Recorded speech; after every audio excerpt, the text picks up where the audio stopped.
people have to stop to work for free. That's not like an obvious statement, right?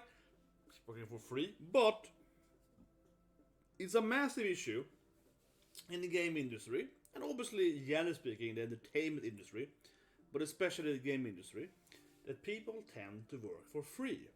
Of course, I'm talking about the vast majority, but I would say that enough high percentage are working for free.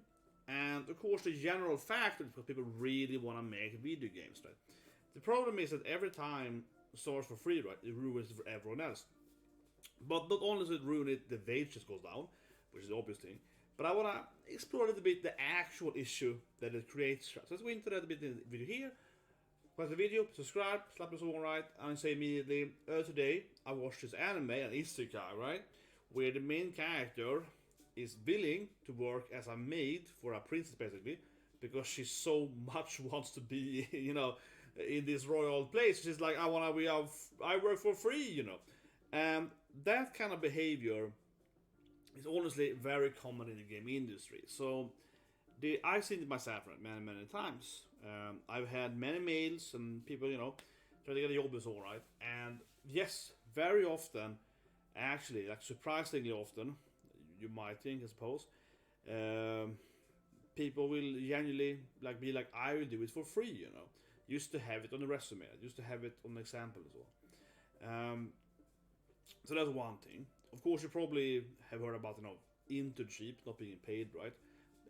That's incredibly common, of course, in the game industry and also IT in general, but especially actually in Sweden. So let me explain a little bit how it works in Sweden particularly, but it's honestly the best sample I've seen, because in Sweden, free internship is actually more common than it is in America, especially in Stockholm. So in Sweden, what you have is this thing called yrkeshögskola, which is like a vocational school in English, and they have a 2-year program, right? The last half year, they have to work, at some industry, right?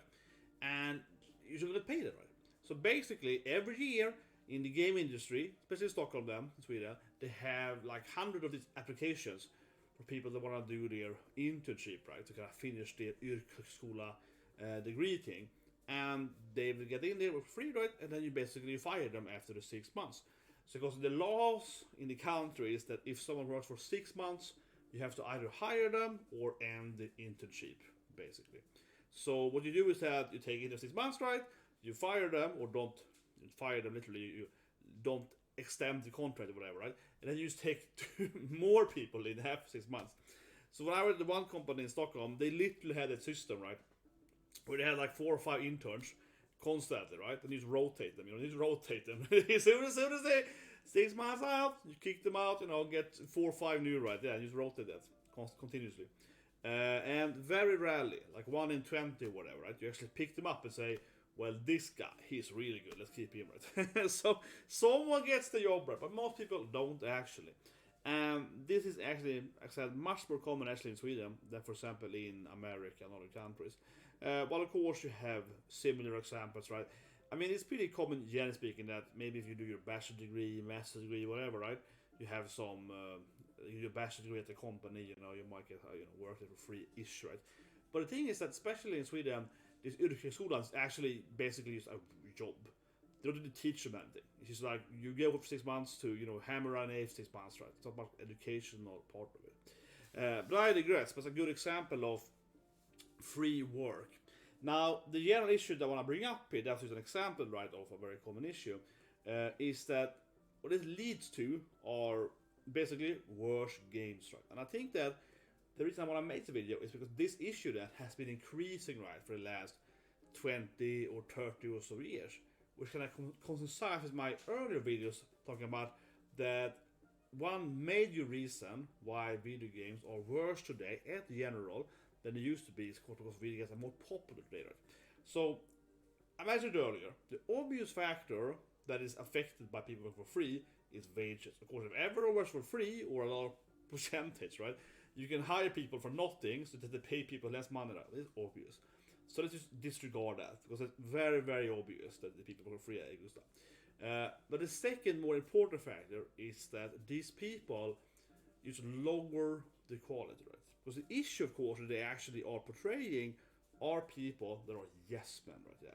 But this leads to allow people to basically have zero urgency, right? Zero self-respect, you want to call it. That leads to people just being yes men. It leads to them just accepting whatever the boss says, right? Because in my experience working in the game industry, the people that are working for free, right? People that are working on internships, similar, or they have absolutely the lowest pace of whatever. Basically, honestly, the less pay someone has when you work for them, the more of a yes man they are, right? Which should be the opposite, right? You would expect that a person that has a great job, high salary, whatever, that they would actually be more like, I have to agree with the boss because I want to keep my job, right? You would think that, but no, it's opposite. It's the absolute opposite. The less you pay someone, the less seriously they are at the company, right? The more they are into just accepting whatever the CEO tells them, right? The more they are basically sheeps, so to speak, right? And I've seen this pattern for like the last 20 years. It is incredibly common. It's a mixture, of course, to some extent. People being like fresh graduates, or young or whatever, right? So they are just less confrontational and so on, absolutely. But primarily, I would say that people that has, I guess I would call it low self-worth, I suppose, if you're free or whatever, right? You're also less willing to snap for yourself, right? But honestly, I mean, it leads to these worse games because, I mean, imagine the CEO has a really bad idea, right? Like, I've been there, right? CEO has terrible bad idea, he's a CEO. So I can't just force him to not do it, right? But, it's a terrible idea. And I try to convince him that, no, but this idea is really terrible. Here's the evidence why. We go, okay. And then he asks the people around him, right, The more yes men you have, of course it gets worse, right? But honestly, that's an example. But just imagine, right, that all of this, especially interns, right, they never actually stand up for themselves, nor do they stand up for the actual game. And especially as a game designer, your job is to stand up for the player, right? Being the advocate, the lawyer for the player. Interns or whatever, that unpaid designers and so on, are the worst because they will never ever take a stance for the player, ergo take a stance for a better game. They just wanna be there, right? So it's kind of interesting because you could argue then that you shouldn't hire people that are too passionate because they're for free and so on. But actually, in reality, like an anime or whatever, a TV show, it might be that yes, they're just so passionate that we do it for free. But in the reality, I wouldn't actually say so, right? Because it is actually interesting, I think, to hire these people, or either that have no salary, or are willing to have an incredibly low salary, right? Because this means they don't actually believe in themselves, right? And to the contrary, I think that people that really know what they're doing, right, they know their own importance, right? That's why a person like me, or whatever, right? A person like me or similar, that are much more, how say it, opinionated, right? At the office or whatever, it's usually because you know that, well, I'm the best, so I can tell you whatever I want. Yeah, you can't get rid of me. I'm the one doing everything. You know what I mean? But honestly, I think that's honestly the feeling, right? Because I've been in many companies, and I've literally had people ask me, right, how can you stand up to the CEO? You're only the lead designer or whatever, which is like the second highest role anyway, creative director. But even when I was the creative director, people asked me, how can I stand up to CEO? I was like, well, I'm a second highest title, middle management. So, but regardless, my point is that I'm just like, well, I guess I know that they can't get rid of me because I'm doing everything, right? Because I'm doing everything. And actually, that's kind of comes into a reality because I remember I had my first job in the industry, right? Like my first full-time job after college. And I worked at Blizzard, right? And almost all of my colleagues were so incredibly happy to just work at Blizzard. Their dream was to be at Blizzard, right? So they were always willing, again, then of course, to never have any opinions, right? To never really stand up to it and so on. And the result of that is that they just do very little, right? Because they don't want to be innovative, they don't have any ideas, they don't want to help out with the work, so they just become pretty bad workers, generally speaking, right? And also, in a personal investment, it also meant that they also didn't have much promotions, right? I got promoted faster because I was the one, I also was a fresh graduate, but actually standing up to myself, actually having ideas, actually having a personality, right? So they actually promote me instead. So it's also kind of interesting, I think, from an economical standpoint, because that behavior to be super safe doesn't actually pay off either in your career, because if you play it incredibly safe, everyone can see it, right? Especially experts can see that, and they don't want to promote you because you don't have an actual edge, right? So like, why would I care about you? So it just has like a weird effect too, because people might think you're playing it safe, but I guess this is not advice for people on this video, is that you play it too safe, right? Like I've been there right now, because now I'm an old man, right? So now we have a lot of new fresh graduates, right? Where I'm working currently. And obviously I am personally less interested, right, in these fresh graduates that we just hired that are not really stepping up to the game, you know, so to speak. They're just kind of there, right? You know, I'm just like, I don't. Should we keep that person? Yeah. Immediately, I feel like, why would I keep that person? Because it's easy, right, to find 500 kind of mediocre yes men. I can find them easily. Yeah. If you don't stand out, you know, why would I keep you, right? That's kind of why I'm looking at it. When I said I wouldn't fire them, I'm saying that, but I mean, like, why would I promote? You know, if I have like 100 new fresh graduates, right, and 95 of them are too cowardly, stuff with me, right, to actually do anything original. Like I'm obviously gonna promote probably another 5, right? Even if they, and honestly, even if they might even do something bad, I might be like, well, at least he tried. You know what I mean? That's like how I have Jens. Like, well, at least that person tried over there. I kind of respect that more, yeah.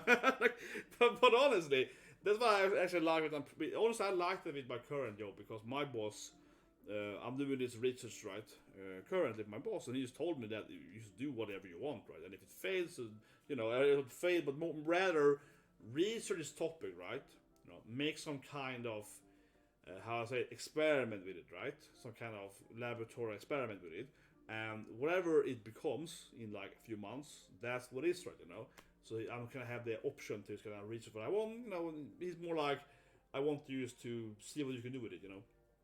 And he's like, you know, if it fails, it fails. If it doesn't fail, yeah. He's just more like, I wanna, you know, what can we do in this, what do you think, this technology, right? Rather, so to speak.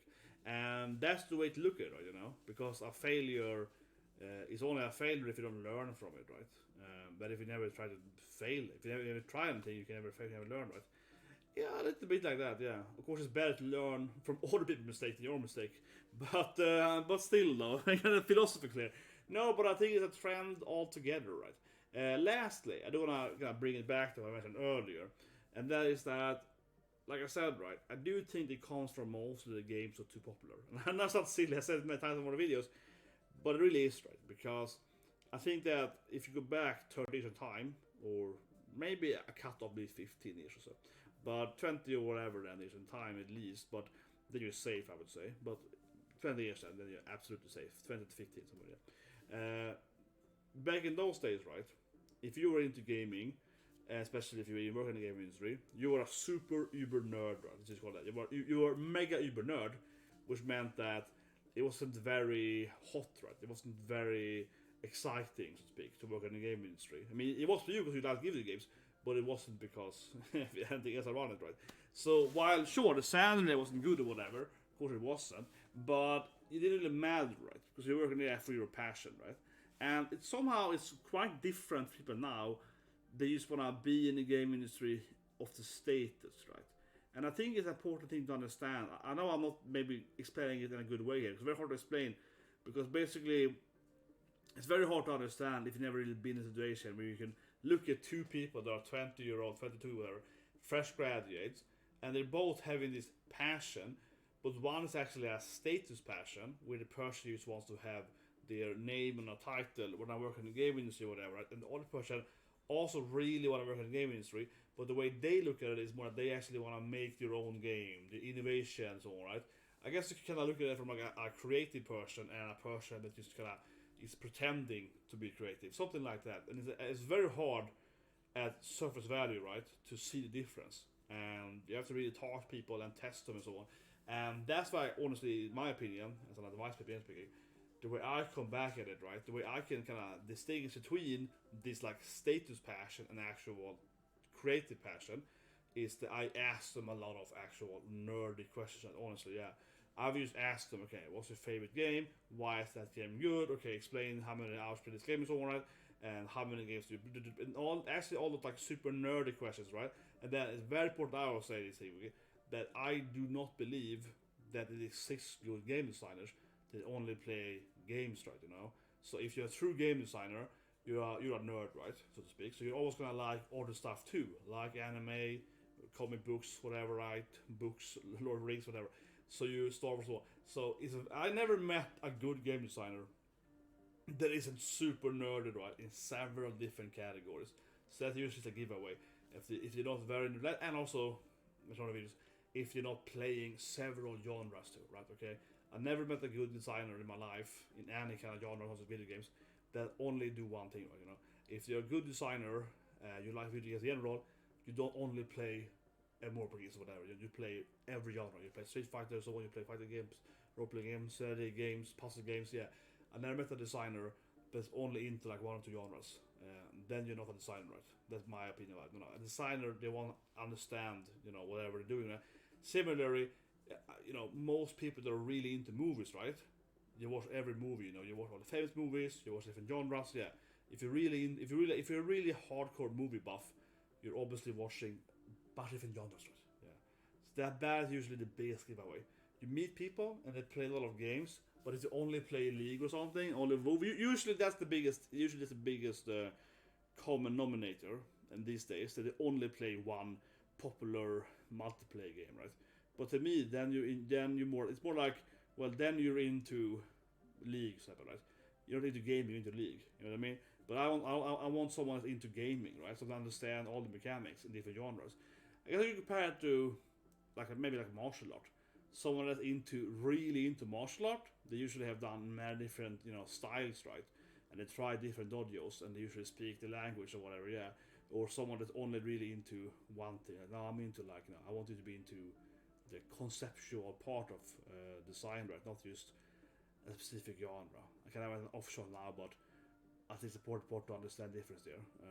The passion, like status passion versus creative passion, and it's somewhat hard to see, but trust me, I get it. No one ever escapes me with that part. It's quite easy if you actually go down to it. As a funny side story, okay? I actually told this before, it should be another video, but I can say it here as a funny side story. Thinking about the thing. I once was training martial art, okay? At the dojo, as always, right?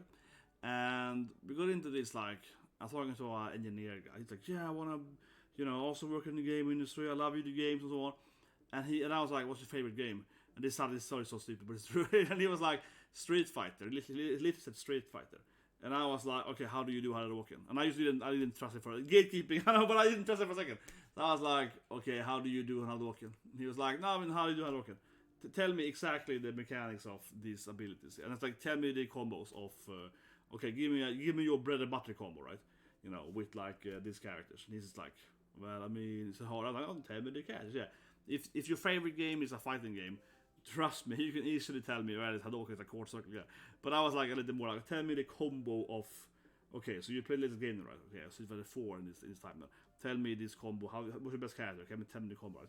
And he couldn't do it, so I was like, well, I'm not gonna recommend you for that. No, it's funny, but you actually meet people all the time, honestly. It's super shallow, it's very easy. Sometimes it's extremely easy to be like, well, okay, explain to me that thing then, yeah. Like I met people that told me, that the Final Fantasy is their favorite, gaming franchise. And I was like, okay, who's the main character of Final Fantasy 5 or something? I throw something random out, and so often it's like, well, I mean, I only played 7, 8, and 10 and 15. I'm like, how is it your favorite franchise? If you haven't played most of the main games. It's honestly super common. It's super common. Trust me, it's super common. This is way too common than it should be. I don't. But this is like the dumbest shakes ever. I'm like, okay. It's kind of like, I say the last story as a video is long, but it's kind of like sometimes, guys, when I watch Gordon Ramsay or whatever, right? That's how I feel, honestly. I think it could be a good TV show. Yeah, gaming companies could be great TV shows because sometimes it feels like Hell's Kitchen, or rather more, Hell's Kitchen, yeah, mostly Kitchen, and Mess Chef, yeah, Hell's Kitchen, Mess Chef. When, the Ramsay, he's like, what's your favorite dish? What's your favorite dish to make?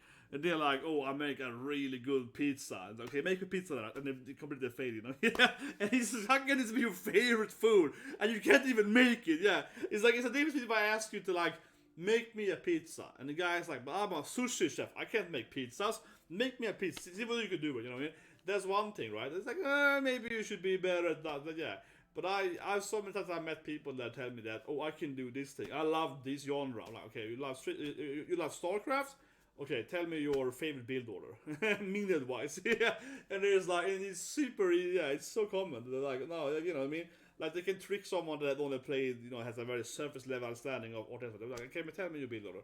And they're just like, well, I mean, I play like Protoss and maybe I beat some Stalkers. Like, tell me your build order, okay?